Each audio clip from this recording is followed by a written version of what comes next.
আমরা অনেকেই মনে করি ইউটিউব কন্টেন্ট ক্রিয়েশন বা ভিডিও কন্টেন্ট ক্রিয়েশন ঠিক যেভাবে এখন আমি পানি খেলাম এমনটাই সহজ। আবার অনেকে মনে করি আমরা কম্পিউটার সম্পর্কে জানি না, কিন্তু কিবোর্ডের সামনে বসেই না দেখে টাইপ করতে পারবো। আবার অনেকেই মনে করি কন্টেন্ট ক্রিয়েশন কোনো ব্যাপারই না।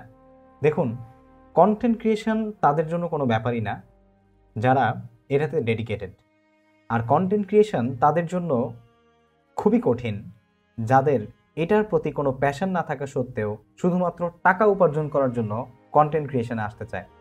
সুতরাং আপনারা যারা আসলে কন্টেন্ট ক্রিয়েশন করতে চান বা আপনারা কন্টেন্ট ক্রিয়েশনকে পেশা হিসেবে, ভালো লাগা হিসেবে, ভালোবাসা হিসেবে নিতে চান, তাদেরকে আমি বলতে চাই এই কন্টেন্ট ক্রিয়েশনের মাধ্যমে আপনার উপার্জনের যেই চেষ্টাটা, এটা যেন একদমই আপনার সর্বশেষ একটা অপশন থাকে।